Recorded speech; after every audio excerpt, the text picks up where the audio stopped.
I just want to say thank y'all for coming today. Today I'm going to talk a little bit about just sort of winding the year down and talk about some of our challenges, some of our accomplishments. We've had really a great year.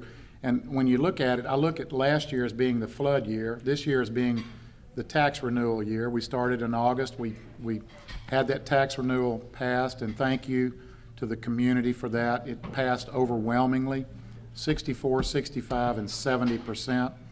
I don't think anyone saw that coming, actually. And that was a blessing for it to happen. But before I do that, I want to welcome all of you and recognize our board here. We have our president, David Tatman, Evelyn Ware-Jackson, Dawn Collins, Verita Lee, and Jill Dyson. We do have a quorum, but we won't be voting on anything.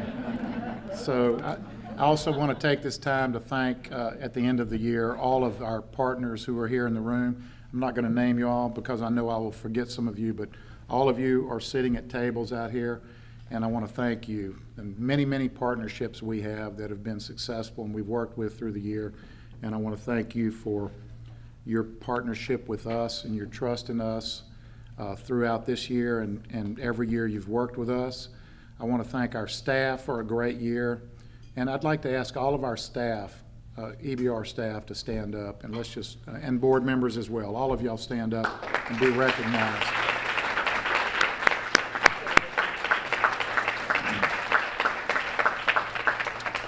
We have a great staff. They do a great job, and this is hard work. This is hard work. You know, I used to say that we don't see our product all the time. You know, we may see it 10 years later when you get a letter in the mail saying thank you for what you did. Our product moves on to another class the next year, and it's just a challenge in this field. So some of the things I'm going to talk about today are the tax plan and some of the things that we can look forward to. ESSA, the Every Student Succeeds Act, we've applied for a big grant for that to help our 13 schools that are underperforming right now that we think, and some of the things we'll do to help them. Safety has to be at the top of our list and everyone's list in not only this room and this district, but all over the nation. I'm going to talk about that a little bit. For next year, we are going to talk in the fall about attendance zones that need to be tweaked in EBR, and then in the spring, and then make some recommendations, because any attendance zone changes we want to make sure that the families know that in January for the next year, where they can start January, February, where they can start planning what needs to be done to go to a different school or a new school. And then we want to talk about the budget, that thing that they're starting over downtown again today. And we all know that the state has budget issues, and probably most school districts have budget issues. But I'm going to start with safety and security. The school shooting that we saw recently in Santa Fe, Texas, Santa Fe High School, you know, it's heartbreaking to see that, and everybody goes, what do you do, what do you do, what do you do? And it's, you know, there's a lot of things that we can say we do, but I will tell you this, next year we are going to change the way we do business in our schools and at our athletic events. For example, one of the things we are looking at right now is things like fencing and lighting and cameras. That's basics. But I think you also, you probably all know that we partner with the sheriff's office in our schools, and we have what's called SROs, School Resource Officers. And most of those officers work with us as an extra duty. They work a shift, and then they come to us and they can work only so many hours, but then they have to go home. One of the things that I want to do is to change that, where we have a full-time person in every school, at least starting in the high school and middle schools, a full-time person in those schools.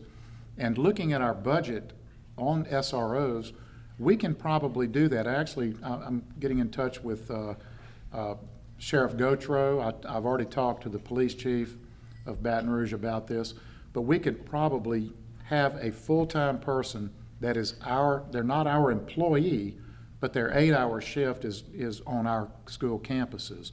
and then they can work night shift, they can work with us, football and extra things like that. But the sheriff's office would maybe pay, or the police department would pay their benefits, and they would still have the benefits of the organization they work for, but their duty would be working with us. That serves two purposes. Number one, it gives us longer periods of time working with a law enforcement agency, but it also allows that person to get to know the kids. It's not a different officer. They're not going from school to school. They're there full time, and so we're working on that as well. So let me talk briefly about, I think the best way, and I've probably told you this story before, but when I was principal at Tara High School in 1999, I had a young lady come up to me the day after the Columbine shooting in Colorado and say, "Mr. Drake, I have to go to Colorado to bury my friends." And I was sort of shocked. And she said she spent her 9th and 10th grade year at Columbine, and she was in Baton Rouge at Tara High School her junior year. And I never will forget that, because she sent me a postcard back from Colorado that I still have, with a silver and blue ribbon that they all wore at the funerals. And in that postcard, she told me, "Don't stop doing what you're doing.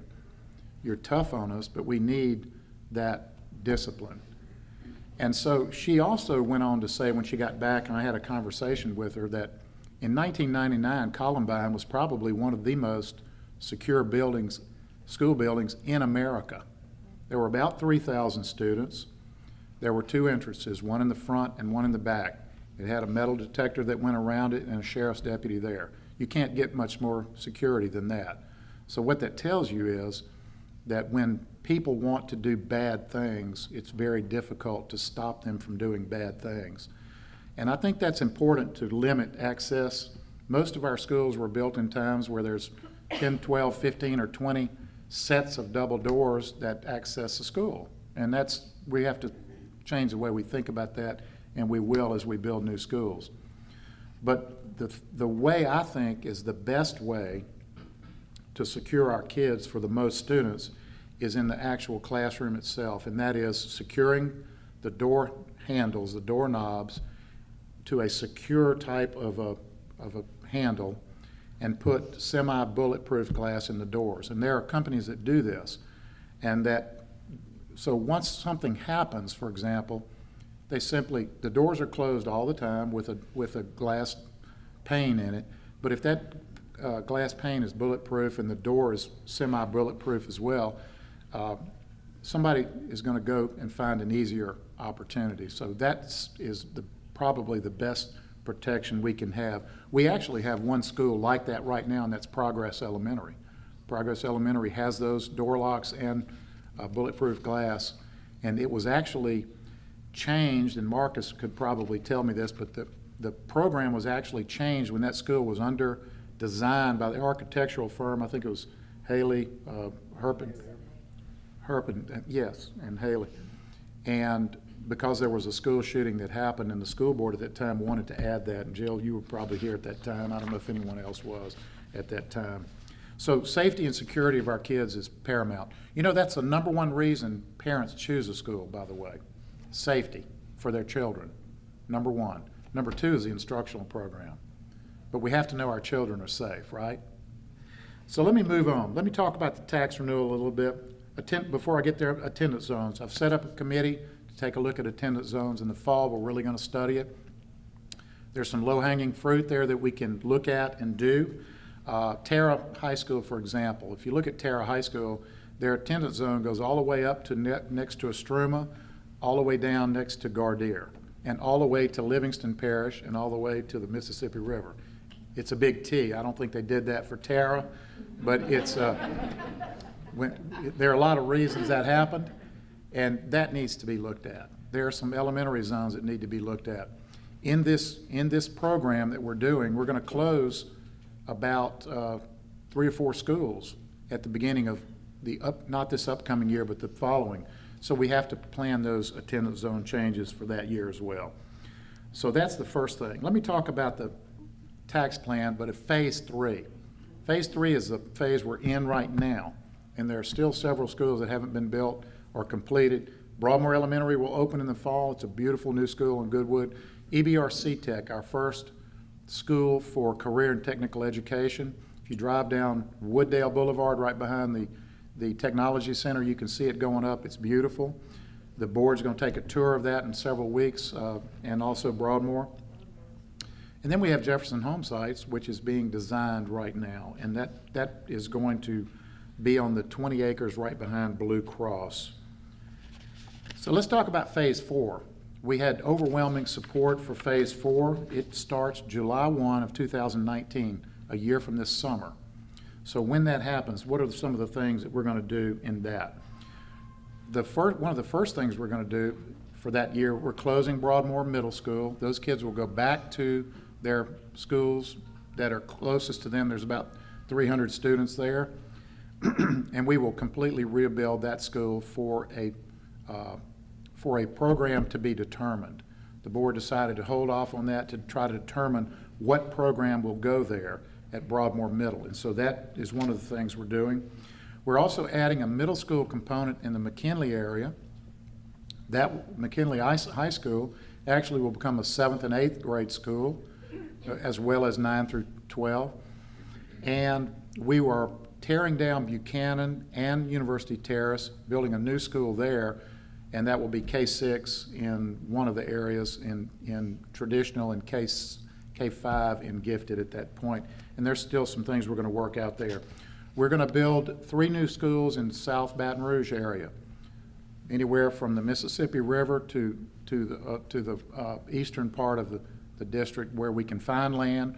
We're engaging with a real estate firm to help us find land there.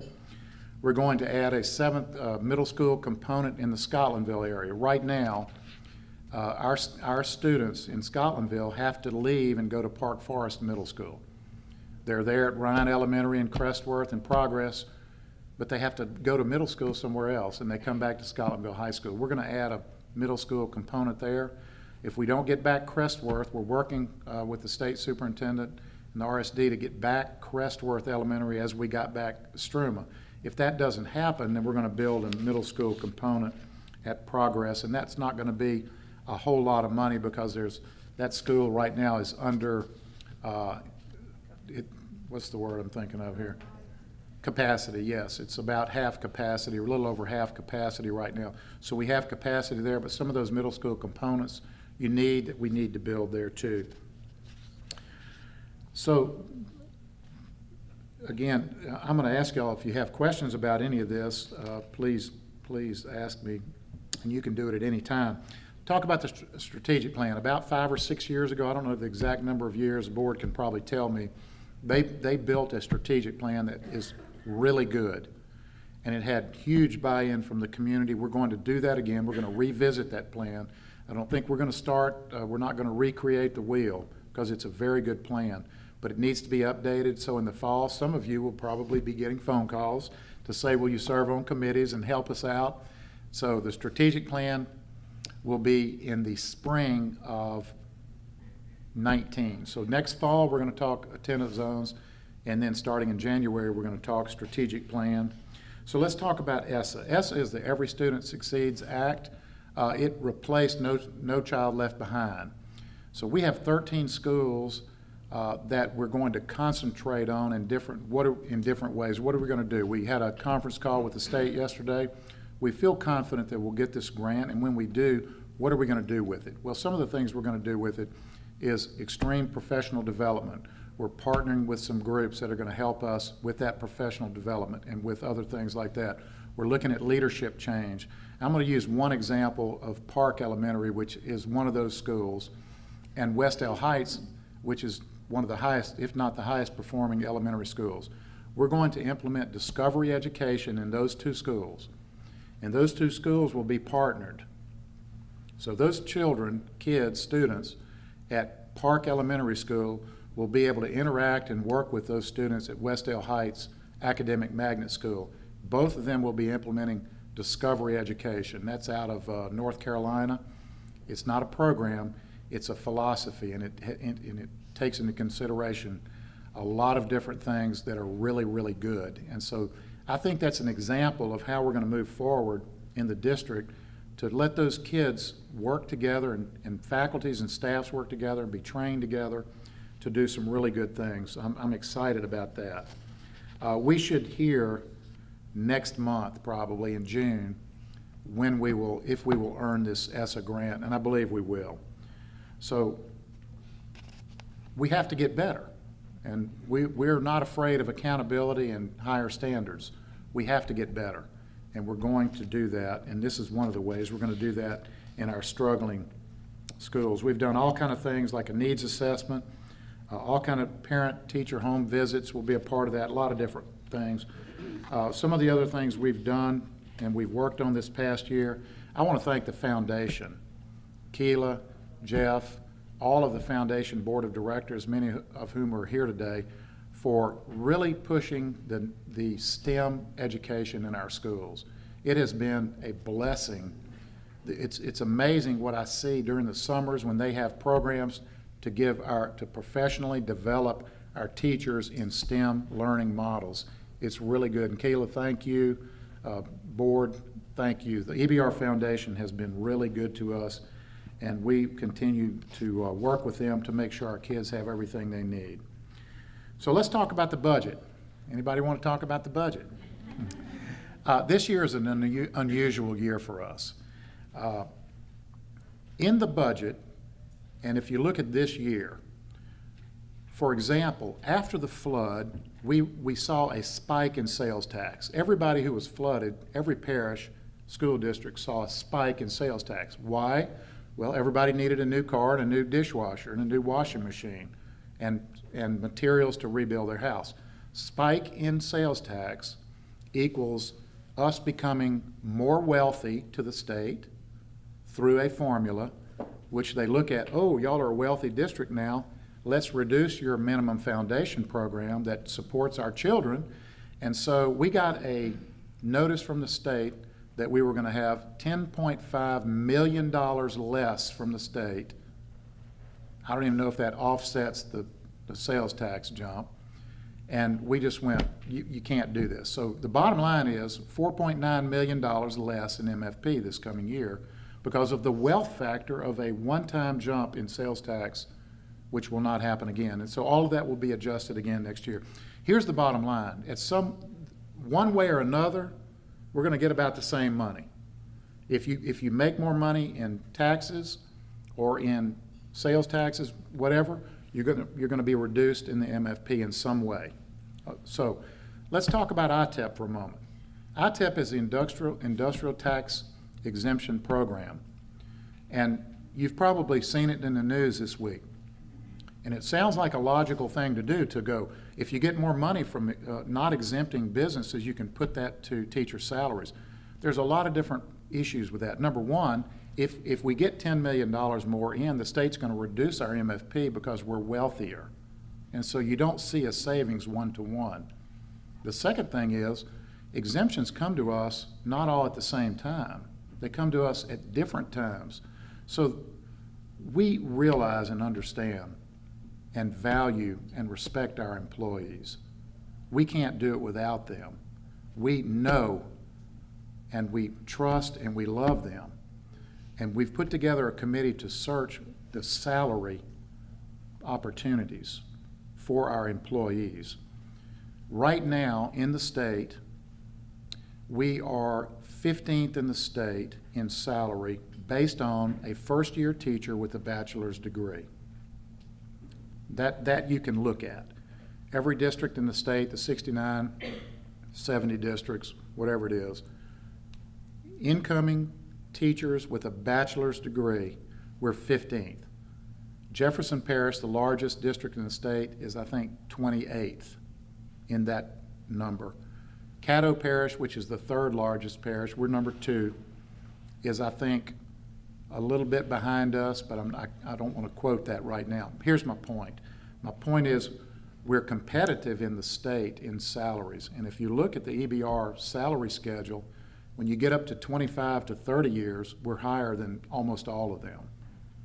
That's good for retirement for teachers who spend a career in education. Many of them stop at 25 years, we go to 30. After 25, nobody gets a raise. We go to 30 years. So that we need to look at the facts and see where we are on opportunities for our employees, not just our teachers, but our employees, all of our employees. Yes, ma'am. Could you tell me, please, where your statistics? State Department of Education. State Department of Education, thank you. Yes. Okay, let's move on.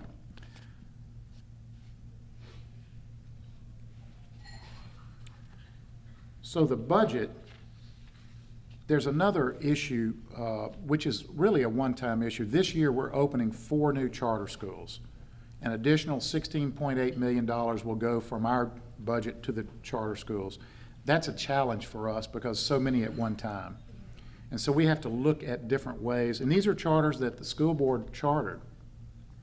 We think they're high-quality charters. We think our kids will benefit, and they're part of our portfolio.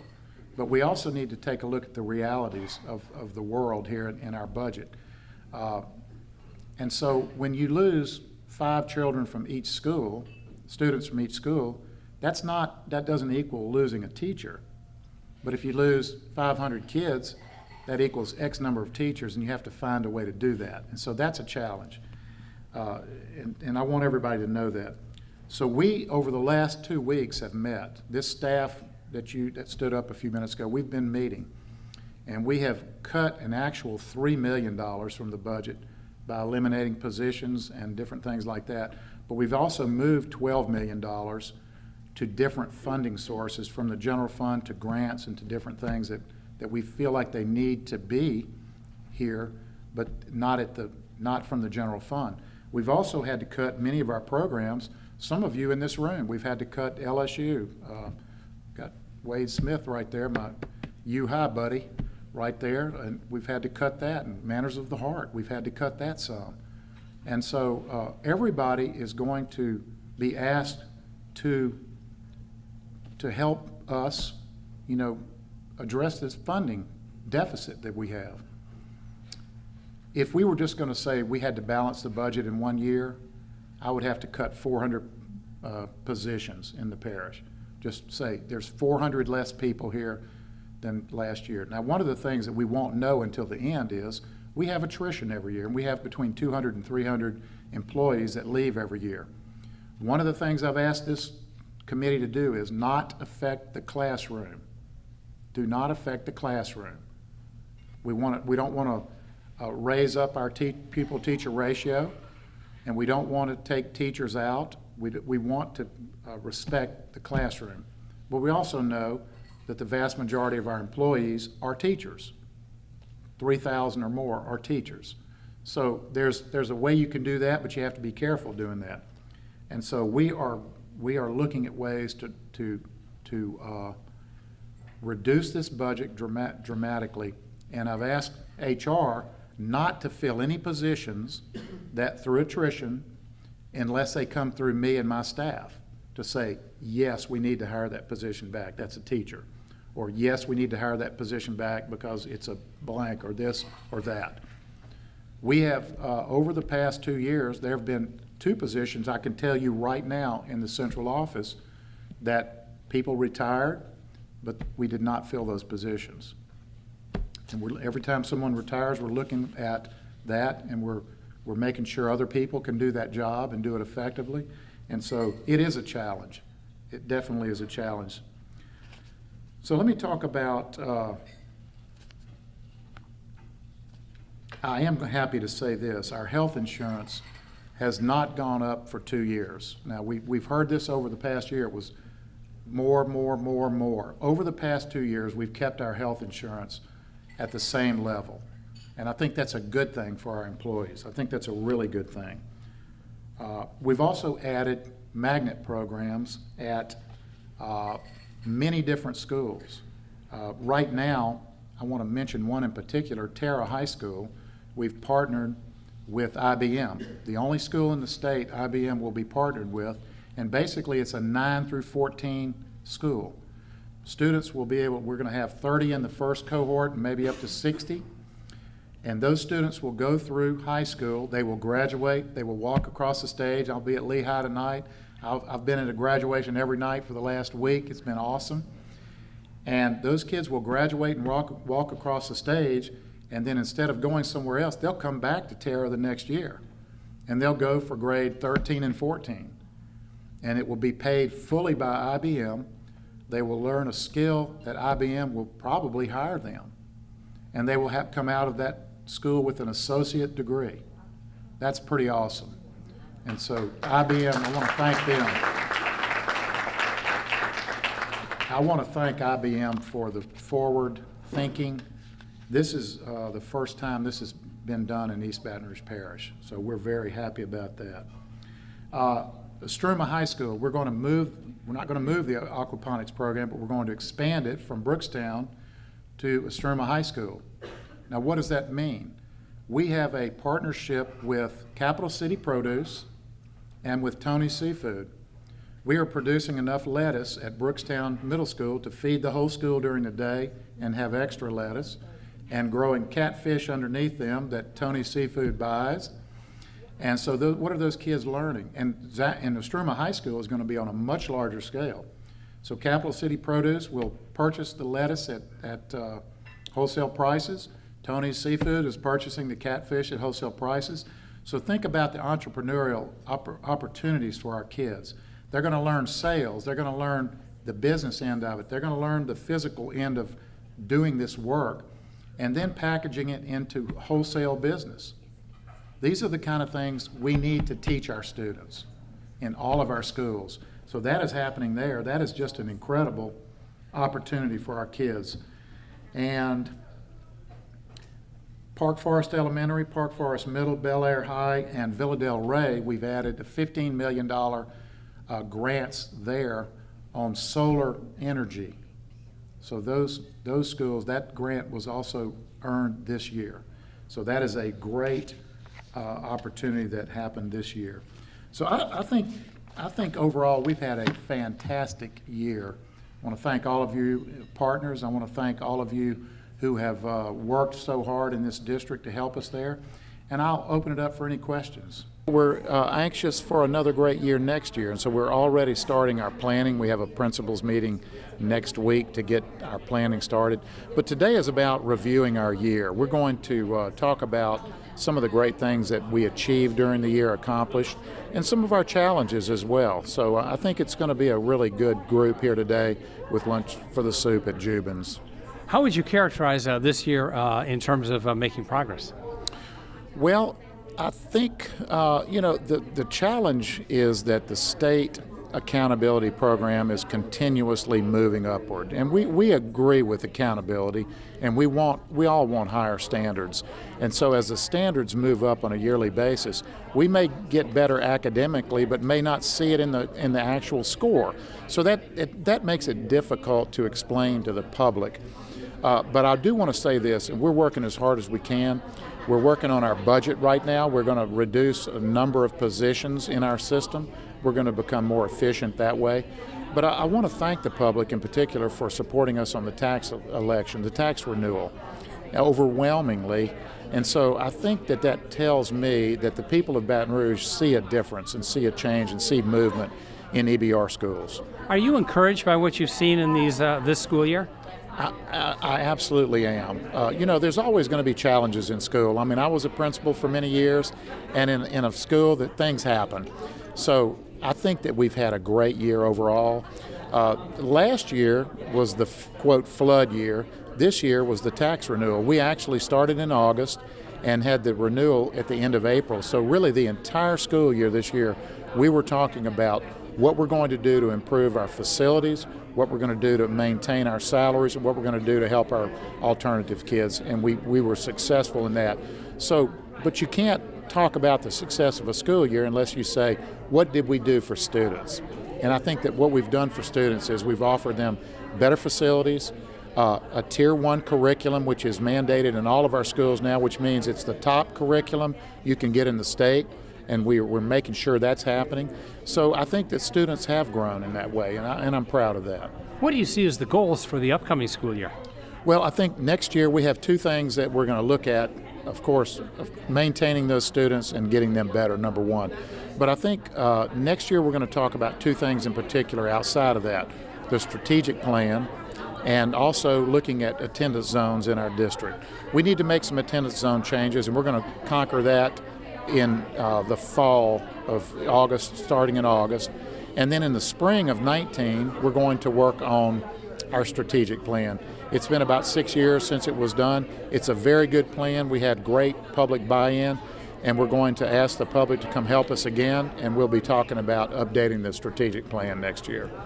What would you like people to keep in mind about what's happening in East Baton Rouge schools? Well, I think that the public trust, it's important for them to know that we work for you. We work for you, the people of Baton Rouge.